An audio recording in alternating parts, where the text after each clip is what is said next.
আমার নাম নইনা। আমার স্বামী আমাকে একটি মানসিক চিকিৎসা কেন্দ্রে রেখে এসেছিল। আমার বিয়ের ঠিক প্রথম রাতেই আমার স্বামীর আকস্মিক মৃত্যু ঘটে। বিবাহের প্রথম দিনেই স্বামীর মৃত্যুর সংবাদ পেয়ে আমার মানসিক অবস্থা সম্পূর্ণ ভেঙে পড়ার উপক্রম হয়েছিল। আমার বিয়ের প্রথম রাত্রেই আমার স্বামী আমাকে একা ফেলে চলে গিয়েছিল। এরপর একজন ভিক্ষুকের সাথে আমার বিয়ে হয়েছিল। স্বামীর মৃত্যুর পর আমি জানি না ঠিক কী কারণে, কিন্তু আমার স্বামী নাকি আমাকে সেই মানসিক হাসপাতালে ভর্তি করিয়েছিল। তারপর সেই স্থানে আমার ওপর যে পরিমাণ নির্যাতন হয়েছিল তা শুনলে আপনাদেরও চোখে জল চলে আসবে। আমি আসলে এই বিয়েটা করতেই চাইনি, কিন্তু পরিবারের চাপে আমাকে সম্মতি জানাতে হয়েছিল। আসলে আমরা 4 ভাই বোন ছিলাম।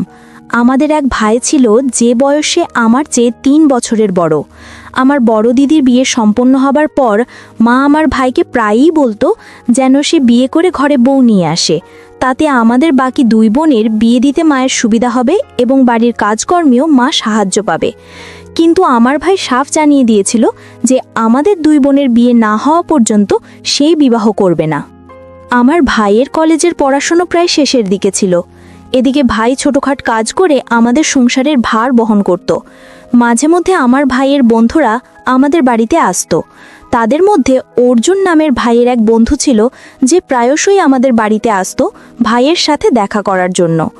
অর্জুন যখনই আমাদের গৃহে আসতো, আমি তাকে দেখা মাত্রই নিজেকে ঘরের আড়ালে লুকিয়ে ফেলতাম, কারণ কোনো এক অজ্ঞাত কারণে তাকে আমার একদমই পছন্দ হতো না। সে যখনই আমাদের বাড়িতে আসতো আমার দিকে এক অদ্ভুত দৃষ্টিতে তাকিয়ে থাকতো এবং তার সেই দৃষ্টির ভঙ্গি দেখে আমার অত্যন্ত অস্বস্তি হতো। যদিও আমার বাড়ির অন্য কেউ এই বিষয়টি কখনো খেয়ালই করেনি যে অর্জুন আমার দিকে অমনভাবে তাকিয়ে থাকে, কিন্তু আমি ঠিকই বুঝতে পারতাম অর্জুনের নজর যে আমার ওপরেই ছিল তা আমি টের পেতাম। তাই অর্জুন যখনই আমাদের বাড়িতে আসতো আমি অন্য ঘরে চলে যেতাম। অর্জুনের আগমনের সময় যদি আমি কখনো ভুল করেও তার দিকে তাকাতাম, তখন সেও আমার দিকে তাকিয়ে রহস্যময় হাসি হাসত। কিন্তু আমি তার এই ধরনের আচরণকে কোনো গুরুত্বই দিতাম না। আমি কখনোই অর্জুনকে কোনো প্রকার প্রশ্রয় দিইনি, কারণ আমি এই ধরনের জটিলতায় জড়াতে চাইতাম না। আমি পড়াশোনায় অত্যন্ত ভালো ছিলাম। একজন মেধাবী ছাত্রী হিসেবে পরিচিতি ছিল আমার, এবং আমি দেখতেও বেশ সুন্দরী ছিলাম। আমার স্বপ্ন ছিল যে পড়াশুনো শেষ করে আমি নিজের পায়ে দাঁড়াবো, কোথাও চাকরি করে নিজের পরিবারকে আর্থিকভাবে সহায়তা করব, কারণ আমাদের সংসার অত্যন্ত কষ্টে চলতো। আমার ভাই অনেক কষ্ট করে উপার্জন করে এই সংসার সাজাতো। অর্জুন আমার ভাইয়েরই সমবয়সী ছিল। আমি ভেবেছিলাম যে এই ব্যাপারটা আমার ভাই এবং মাকে জানাবো, যে অর্জুন যাতে আর আমাদের বাড়িতে না আসে, কিন্তু লজ্জার কারণে আমি মা এবং ভাইকে কিছুই বলতে পারিনি। কারণ অর্জুন কেবল আমাকে তাকিয়ে দেখতো আর মুচকি হাসতো। এর বাইরে এসে আমাকে এখনো পর্যন্ত কিছুই বলেনি। তাই আমি মা ও ভাইকে কি বলতাম? যদি বলতাম যে অর্জুন আমার দিকে নোংরা দৃষ্টিতে তাকায় আর হাসে, তাহলে হয়তো ভাই ও মা আমাকেই ভুল বুঝতো। এই আশঙ্কায় আমি তাদের কিছুই জানাইনি, বরং আমি নিজেই সতর্ক হয়ে থাকতাম। আমার দাদার বন্ধুরা সবাই ধনী পরিবারের সন্তান ছিল, কেবল আমার দাদাই ছিল মধ্যবিত্ত পরিবারের। তাদের মধ্যে অর্জুন ছিল অনেক বড়লোক ঘরের ছেলে। অর্জুনের বাবা জীবিত ছিলেন না, কিন্তু আমি শুনেছিলাম যে অর্জুনের বাবা তার সমস্ত জমি জমা এবং 2টো বাড়ি তার একমাত্র ছেলে অর্জুনের নামে বিল করে দিয়ে গেছেন। অর্জুনের আরও 3 ভাই বোন ছিল, যার মধ্যে 2জন ছিল বোন। এদিকে আমার ভাই বলেছিল যে সে আমার জন্য পাত্র খুঁজবে এবং খুব শিগগিরই আমার বিয়ে দিয়ে আমাকে শ্বশুরবাড়িতে পাঠাবে। কিন্তু আমি মা ও ভাইকে স্পষ্ট জানিয়ে দিয়েছিলাম যে আমি এখন বিয়ে করতে চাই না, আমি আরও পড়াশুনো করতে চাই। আমি যখন পড়াশুনো চালিয়ে যাবার জন্য মা ও ভাইয়ের কাছে অনুরোধ করলাম, তখন তারা দুজনেই বলেছিল ঠিক আছে, যেহেতু আমি পড়াশোনায় খুব ভালো ছিলাম তাই তারা আমাকে পড়াশুনো করার সুযোগ দেবে বলে কথা দিয়েছিল। কিন্তু একদিন আমি যখন কোচিং সেন্টার থেকে ক্লাস শেষ করে বাড়ি ফিরলাম, তখন দেখলাম আমার ছোট বোন আমার দিকে তাকিয়ে অনবরত হেসেই চলেছে। আমি তাকে জিজ্ঞেস করলাম, তুই এভাবে আমার দিকে তাকিয়ে হাসিস কেন? তখন আমার ছোট বোন বলল, দিদি, তোর বিয়ে ঠিক হয়ে গেছে, তুই এবার খুব তাড়াতাড়ি শ্বশুর বাড়ি চলে যাবি। তোর জন্য আজ আমাদের বাড়িতে একটা সম্বন্ধ এসেছিল, আর তারা অনেক ধনী। ওরা তোর ছবি দেখেই তোকে নির্বাচন করেছে, কারণ তুই যে আমার খুব সুন্দরী দিদি, তাই তো তোর ছবি দেখে তারা তোকে পছন্দ করে নিয়েছে। আমি তখন রেগে গিয়ে আমার কান মলে দিয়ে বললাম, তুই জানিস আমি এখন এইসব বিয়ে টিয়ে করতে চাই না। তাই আমার সামনে আর এই ধরনের কথা বলবি না। আমি পড়াশুনো করে নিজের পায়ে দাঁড়াতে চাই। ঠিক সেই সময় আমার মা ও ভাই ঘরে প্রবেশ করে বলল, এদের রাগ করার কি আছে? তোর বিয়ের বয়স তো হয়েছে। আর তাছাড়া যে ছেলে তোর জন্য বিয়ের সম্বন্ধ পাঠিয়েছে সে তো আর অচেনা কেউ নয়। ও হলো তোর ভাইয়ের বন্ধু অর্জুন। অর্জুন তোকে অনেক দিন ধরেই পছন্দ করে। ও নিজের মা এবং বোনকে আমাদের বাড়িতে পাঠিয়েছিল বিয়ের প্রস্তাব নিয়ে, এবং তারা তোর ছবি দেখিয়ে তোকে নির্বাচন করেছে। তুই অনেক ভাগ্যবতী যে তোর এত বড় লোক পরিবারে বিয়ে হচ্ছে। তারা এত ধনী হবার সত্ত্বেও নিজে থেকে আমাদের বাড়িতে এসেছিল তোকে নিজেদের বাড়ির বউ করার জন্য। এর চেয়ে বড় সৌভাগ্যের বিষয় আর আমাদের জন্য কি হতে পারে? আর এই কারণে আমি এবং তোর ভাই বিয়েতে সম্মতি দিয়েছি, কারণ এমন ছেলে আমরা আর কোথাও খুঁজে পাবো না। আর লোকেরাও বা কি বলবে যদি আমরা এত ভালো একটা সম্বন্ধ ফিরিয়ে দিই? সবাই তো এটাই ভাববে যে আমাদের মাথা খারাপ হয়ে গেছে, তাই আমরা এত ধনী একটা পরিবারকে প্রত্যাখ্যান করেছি। আর তাছাড়া অর্জুনের মধ্যে কোনো ত্রুটি নেই। সে দেখতে সুন্দর, যথেষ্ট ভদ্র, এবং তার নামে প্রচুর সম্পত্তিও রয়েছে। তাহলে না বলার তো প্রশ্নই ওঠে না। আমি তখন মাকে বললাম, মা তুমি বুঝতে পারছো না কেন? আমি এখন বিয়ে করতে চাই না। আমি পড়াশুনো করে চাকরি করে আমাদের পরিবারের আর্থিক অবস্থার উন্নতি করতে চাই। আর তোমরা আমাকে না জানিয়ে কি করে এই বিয়েতে রাজি হয়ে গেলে? আমি অর্জুনকে একেবারেই পছন্দ করি না। ও যখন আমাদের বাড়িতে আসতো তখন আমার দিকে অদ্ভুত দৃষ্টিতে তাকিয়ে থাকতো। ওই ছেলেটাকে আমার একটাও ভালো লাগে না। তোমরা কেন আমার উপর চাপ সৃষ্টি করছো? তখন ভাই আমার পিঠে হাত বুলিয়ে বলল, অর্জুনকে আমি বেশ কয়েক বছর ধরে চিনি জানি, তাই ছেলেটার সঙ্গে চোখ বন্ধ করে তোর বিয়েটা দিতে পারি। আমার উপর বিশ্বাস রাখ। ওই ছেলের সঙ্গে বিয়ে হবার পর তুই রাজরানীর মতো জীবন কাটাবি। অর্জুনের বাবা যত সম্পত্তি ছিল সবকিছুর মালিক এখন অর্জুন। তোর কোনো কিছুর অভাব হবে না। আর বিয়ের পরেও না হয় তুই তোর পড়াশোনাটা শেষ করিস। আমি অর্জুনকে বলে দেবো যাতে বিয়ের পরেও তোর পড়াশোনা চালু রাখে। এবার তো তুই খুশি? আর অর্জুন খারাপ ছেলে হতেই পারে না। আমি তাকে খুব কাছ থেকে চিনি। সে আমাকে অনেকবার আর্থিক সাহায্য করেছে। আমি যখনই কোনো সমস্যায় পড়েছি অর্জুন আমাকে টাকা দিয়ে সাহায্য করেছে। আমার দুঃসময় অর্জুন আমার পাশে ছিল। আর এখান থেকেই বোঝা যায় যে ছেলেটা কতটা ভালো। অর্জুন এত ধনী হওয়া সত্ত্বেও আমার মতো এক গরিব ছেলের সঙ্গে বন্ধুত্ব রেখেছে, কারণ তার মনটা খুব বড়। তার কি প্রয়োজন ছিল আমার মতো এক সাধারণ ছেলের সঙ্গে এত গভীর বন্ধুত্বের সম্পর্ক রাখার? কারণ ছেলেটা নিজে থেকেই খুব ভালো, তাই তার মধ্যে কোনো অহংকার নেই। তাই এই বিয়েতে আর কোনো বাধা দিস না। এটা আমার কাছে একটা তোর বড় অনুরোধ। ভাই ও মায়ের কথা শোনার পর আমি আর এই বিয়েতে কোনো আপত্তি করতে পারলাম না। ভাই ও মায়ের মুখের দিকে তাকিয়ে আমি এই বিয়েতে রাজি হয়ে গিয়েছিলাম। তারপর একদিন অর্জুন ও তার মা এসে আমাদের বিয়ের দিন চূড়ান্ত করল। তারা জানিয়েছিল যে আমাদের কাছ থেকে কোনো ধরনের পণ নেবে না, এবং এই বিয়ের সমস্ত খরচ অর্জুনই বহন করেছিল। তারপর বিয়ের পর যখন আমি শ্বশুরবাড়িতে গেলাম তখন আর আমার কিছুই করার ছিল না। অর্জুনকে নিজের স্বামী হিসাবে গ্রহণ করা ছাড়া আমার সামনে আর কোনো পথ খোলা ছিল না। তাই আমি মনে মনে স্থির করে নিয়েছিলাম যে যা হওয়ার তা তো হয়েই গেছে, এবার আমাকে সামনের দিকেই এগিয়ে যেতে হবে। আর যেহেতু আমার ভাই বলেছিল যে সে আমার পড়াশোনার ব্যাপারে অর্জুনকে বলবে যাতে আমার পড়াশোনাটা চালু থাকে, সেই কথাটা ভেবে আমি কিছুটা খুশি ছিলাম যে যাই হোক না কেন বিয়ের পরে আমি অন্ততপক্ষে নিজের পড়াশোনাটা চালিয়ে যেতে পারবো। সেদিন শ্বশুরবাড়িতে গিয়ে শাশুড়ি যখন আমাকে অর্জুনের ঘরে নিয়ে গিয়ে বিশ্রাম করতে বললেন, তখন আমি বিছানায় বসে এটাই ভাবছিলাম যে আমি আমার পড়াশোনা নিয়ে কতই না স্বপ্ন দেখেছিলাম, কিন্তু কত দ্রুত আমার জীবনে সবকিছু পরিবর্তিত হয়ে গেল।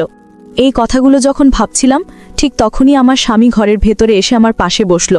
তারপর আমার মুখের ঘোমটা তুলে বলল, নইনা, আমি তোমাকে অনেক আগে থেকেই পছন্দ করতাম, কিন্তু তোমাকে কিছু বলার সাহস পাইনি, কারণ আমার মনে একটা ভয় কাজ করত যে যদি আমি তোমাকে সরাসরি কিছু বলি তাহলে হয়তো তুমি আমাকে ভুল বুঝবে। তাই এতদিন চুপচাপ ছিলাম। কিন্তু আমি যখন তোমার ভাইয়ের মুখে শুনলাম যে সে তোমার জন্য একজন ভালো পাত্র খুঁজছে, তখনই আমি মনে মনে সিদ্ধান্ত নিয়েছিলাম যে আমি তোমার ভাই ও মায়ের সঙ্গে তোমার ও আমার বিয়ের ব্যাপারে কথা বলবো। তাই আমার মা ও বোনকে তোমাদের বাড়িতে পাঠিয়েছিলাম আমাদের বিয়ের প্রস্তাব নিয়ে। নইনা, আমি তোমাকে অনেক ভালোবাসি। তোমাকে আমি অনেক সুখে রাখবো। তোমার জীবনে কোনোদিন কোনো কষ্ট আসতে দেব না। তোমার ভাই বলেছে যে তুমি নাকি এখনো পড়াশোনা করতে চাও, তাই তোমার যতদূর ইচ্ছা তুমি পড়াশোনা করতে পারো, এতে আমার কোনো আপত্তি নেই। সেদিন আমার স্বামীর কথা শুনে আমি ভীষণ খুশি হয়ে গিয়েছিলাম, কারণ আমি অর্জুনের ব্যাপারে অনেক ভুল ধারণা পোষণ করেছিলাম, এবং আমার ভাই অর্জুনের ব্যাপারে যা বলেছিল সেটাই সত্যি ছিল যে অর্জুন অত্যন্ত ভালো একটি ছেলে। আমার স্বামীর কথা শোনার পর তার প্রতি আমার মনের সমস্ত সন্দেহ আর ভুল ধারণা দূর হয়ে গিয়েছিল এবং অর্জুনের কথা শোনার পর সেদিন আমি তাকে মন থেকেই নিজের স্বামী হিসেবে গ্রহণ করে নিয়েছিলাম। কিন্তু আমি স্বপ্নেও ভাবতে পারিনি যে আমার ভাগ্যে কেবল কষ্টই লেখা ছিল। অর্জুন আমার প্রশংসা করছিল, ঠিক সেই মুহূর্তে তার মোবাইলে একটি ফোন আসে। মোবাইল বেজে উঠতেই আমার স্বামী বলল, আমার একটা খুব জরুরি ফোন এসছে, আমি একটু কথা বলে আসছি। এই বলে সে বিছানা থেকে উঠে ঘরের এক কোণে গিয়ে ফোনে কথা বলতে শুরু করলো। আমার তখন মনে হয়েছিল যে এত রাতে আমার স্বামীকে কে ফোন করতে পারে এবং সে আমার কাছ থেকে দূরে গিয়ে কেন এক কোণে কথা বলছে। আমি যখন তার কথাগুলো শোনার চেষ্টা করলাম তখন সে ফোনে বলছিল, আমি এক্ষুনি আসছি, তুমি আমার জন্য অপেক্ষা করো। কিন্তু আমার স্বামী এত রাতে কোথায় যাওয়ার কথা বলছিল? তারপর সে কথা শেষ করে আমার কাছে এসে বলল, নইনা, আমাকে এক্ষুনি বাইরে যেতে হবে, আমার একজন বন্ধু বিদেশ থেকে আসছে, সে আমাদের বিয়েতে উপস্থিত থাকতে পারেনি, তার আসতে অনেক দেরি হয়ে গেছে, তাই আমাকে এখন এয়ারপোর্ট যেতে হবে তাকে বাড়ি নিয়ে আসার। আর তোমার জন্য তেমনভাবে কোনো উপহারও নিয়ে আসা হয়নি, সেটাও না হয় নিয়ে আসা যাবে। আমি খুব তাড়াতাড়ি বাড়ি ফিরে আসব, তুমি আমার জন্য অপেক্ষা করবে। আর বিয়ের পোশাকে তোমাকে হয়তো খুব ভারী লাগছে, তাই তুমি এই ভারী পোশাকটা খুলে একটা হালকা পোশাক পরে নিতে পারো।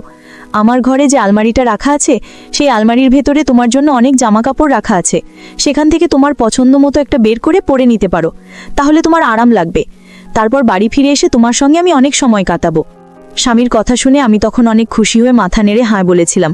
আর স্বামী তখন আমার মাথায় হাত বুলিয়ে বলেছিল, আমার জন্য কিন্তু অপেক্ষা করবে, ঠিক আছে? আমি 1 থেকে 1.5 ঘন্টার মধ্যেই তোমার কাছে আবার ফিরে আসব। এই বলে আমার স্বামী ঘর থেকে বেরিয়ে চলে গেল।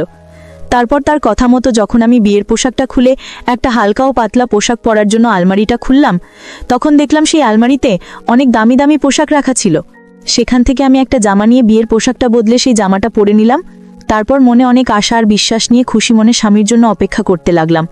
সে বলে গিয়েছিল 1 থেকে 1.5 ঘন্টার মধ্যেই ফিরে আসবে, কিন্তু তার অপেক্ষা করতে করতে ভোর 4টে বেজে গেল, তখনও স্বামী বাড়ি ফেরেনি। তখন আমি ভাবলাম একটু বিশ্রাম করি। তারপর আমি যখন বেশ ক্লান্ত হয়ে স্বামীর অপেক্ষা করতে করতে বিছানায় শুয়ে পড়েছিলাম, তার কিছুক্ষণ পরই আমার ননদ ঘরের ভেতরে এসে আমাকে অনেক জোরে ডাকতে শুরু করলো। আমি যখন ভয় পেয়ে বিছানায় উঠে বসলাম তখন দেখলাম আমার ননদ কান্নাকাটি করতে করতে আমাকে কিছু বলছে। সেই সময় আমার চোখে এতটাই ঘুম ছিল যে আমি নিজের চোখ দুটিই খুলতে পারছিলাম না। কিন্তু আমার ননদ যা বলেছিল তা শুনে আমার পায়ের তলার মাটি সরে গেল। আমার চোখের ঘুম মুহূর্তেই উধাও হয়ে গেল, কারণ আমার ননদ বলছিল যে আমার স্বামী নাকি আর এই পৃথিবীতে নেই, সে আমাকে ছেড়ে চলে গেছে, তার নাকি এক দুর্ঘটনায় মৃত্যু হয়েছে। আমি তখন অত্যন্ত ঘাবড়ে গিয়ে ননদকে বললাম, তুমি এটা কেমন কথা বলছো? তোমার দাদা তো আমাকে বলে গিয়েছিল যে সে তার বন্ধুকে এয়ারপোর্ট থেকে আনতে যাচ্ছে, তাহলে তার দুর্ঘটনা কিভাবে হতে পারে? অর্জুন আমাকে এভাবে ছেড়ে যেতে পারে না, আমাদের তো কালকেই বিয়ে হয়েছে, তাহলে সে কিভাবে আমাকে ছেড়ে চলে যেতে পারে? অর্জুন আমাকে কথা দিয়েছিল যে সে 1 থেকে 1.5 ঘন্টার মধ্যে বাড়ি ফিরে আসবে, সে আমাকে এভাবে ছেড়ে যেতে পারে না। সেই মুহূর্তে আমি নিজের আবেগ ধরে রাখতে পারছিলাম না, কারণ আমি বিশ্বাসই করতে পারছিলাম না যে আমার স্বামী আমাকে ছেড়ে চলে গেছে। আমি তখন ননদের কথা বিশ্বাস করিনি। তখন আমার শাশুড়ি এসে বললেন যে অর্জুন নাকি সত্যিই আমাদের ছেড়ে চলে গেছে, এবং তার কিছুক্ষণ পরেই অর্জুনের মৃতদেহ আমাদের বাড়িতে নিয়ে আসা হলো। আমি তো তার মুখটা পর্যন্ত দেখতে পারিনি, কারণ আমার মধ্যে তখন আমার স্বামীর মৃত মুখ দেখার মতো শক্তি ছিল না। বিয়ের দিন রাতেই আমার স্বামী আমাকে এভাবে একা ফেলে চলে যাবে আমি কোনোদিন স্বপ্নেও ভাবতে পারিনি। আমার সঙ্গে এতটা খারাপ কিছু ঘটবে আমি তা বিশ্বাসই করতে পারছিলাম না। সবে তো আমার বিবাহিত জীবনটা শুরু হয়েছিল, আর এক মুহূর্তের মধ্যেই আমার সব কিছু থচনচ হয়ে গেল। বিয়ের একদিন পরেই আমি বিধবা হয়ে গেলাম, যা আমার পরিবারের সদস্যদের কাছেও ছিল এক অবিশ্বাস্য ঘটনা। স্বামীর মৃত্যুর পর আমি শ্বশুরবাড়ি ছেড়ে মায়ের কাছে যাইনি, আমি সেই বাড়িতেই ছিলাম। স্বামীর মৃত্যুর পর একজন বিধবাকে যেভাবে জীবন কাটাতে হয় আমি সেভাবেই আমার দিন কাটাচ্ছিলাম। শাশুড়ি আমার শারীরিক এবং মানসিক অবস্থা দেখে যখন বুঝতে পারলেন যে আমার অবস্থা খুবই খারাপ, তখন তিনি আমাকে প্রত্যেক রাতে ঘুমের ওষুধ দিতেন, যাতে আমি একটু শান্তিতে ঘুমোতে পারি। কারণ স্বামীর মৃত্যুর পর আমার খাওয়া দাওয়া ঘুম সবকিছুই নষ্ট হয়ে গিয়েছিল, তাই আমার শাশুড়ি প্রতিদিন রাতে আমাকে একটা করে ঘুমের ওষুধ দিতেন। আর ওই ওষুধ খাওয়ার পর তো আমি শুয়ে পড়তাম, কিন্তু সকাল হলেই কেন জানি মনে হতো যেন আমার মাথা ঠিকমতো কাজ করছে না, এবং আমার মাথায় এত তীব্র যন্ত্রণা হতো যে আমি ঘরের জিনিসপত্র ছুঁড়ে ফেলতাম। দিন দিন আমার পরিস্থিতি এত বেশি খারাপের দিকে যাচ্ছিল যে কোনো আওয়াজ আমার কানে এলেই আমি সহ্য করতে পারতাম না। তখন আমি ঘরের জিনিসপত্রগুলো এদিক ওদিক ছুঁড়ে ফেলতাম। দিন দিন আমার মানসিক অবস্থা খারাপের দিকেই যাচ্ছিল। স্বামীর মৃত্যুর শোকে আমার পাগল হয়ে যাওয়ার মতো পরিস্থিতি তৈরি হয়েছিল। সেই সময় আমি নিজেকে সামলানোর অনেক চেষ্টা করতাম, কিন্তু আমি পারতাম না। একদিন তো আমার শরীর এতটাই খারাপ হয়ে গিয়েছিল যে আমি পাগলামি করতে করতে অজ্ঞান হয়ে পড়েছিলাম।